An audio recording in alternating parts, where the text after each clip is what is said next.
ফিল্মৰ নতুনটা video আপোনালোক আকবৰ সকলো মানুহবোৰ সকলো ভালে আছে আৰু কালি টেষ্ট কৰিলে আপোনালোকে কিমান কি প্ৰফিট কৰিলে তলত কমেন্ট কৰি জনাব আপোনালোকৰ কমেন্ট মই নিজে পঢ়িম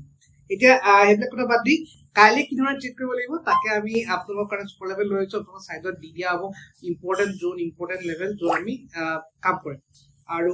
মোৰ নিজৰ পইণ্ট অফ ভিউ আপোনালোকক শ্বেয়াৰ কৰিম কালি আমি মাত্ৰ ধুনীয়া মোমেন্টাম দেখিম আপসাইড বা ডাউনসাইড অ্যাকৰ্ডিং টু লেভেলস আমি ট্ৰেড কৰিম কালি আগতীয়াকৈ কৈছিলো যে আমি আজিৰ দিনটো বহুত ডাঙৰ মোমেন্টাম দেখিম আইদাৰ আপসাইড বহুত ডাঙৰ মোমেন্টাম বা ডাউনসাইড বহুত ডাঙৰ মোমেন্টাম আৰু এক্স্যাক্টলি ৰাতিপুৱা পাই আমাৰ ডাঙৰ মোমেন্টাম ষ্টাৰ্ট কৰিব ঠিক আৰু এতিয়া আপুনি যদি কওঁ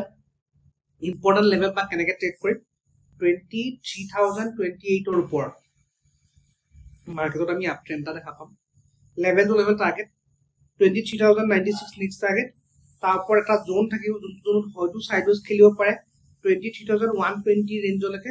তার উপর নেক্সট লেভেল 23,160 আৰু ডাউন সাইডৰ ট্ৰেড কেতিয়া বনিব যেতিয়া 22,876 ব্ৰেক কৰিব ইয়াক যদি ব্ৰেক কৰে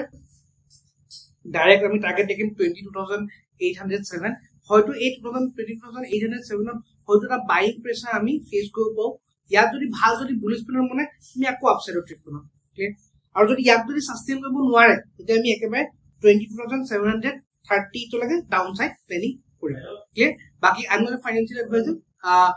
বিফোৰ taking any trade consult your financial advisor বাকি আজি ভিডিওটো মাত্ৰ আছে লগ পাম নতুন ভিডিওত লেট কিপ ট্ৰেডিং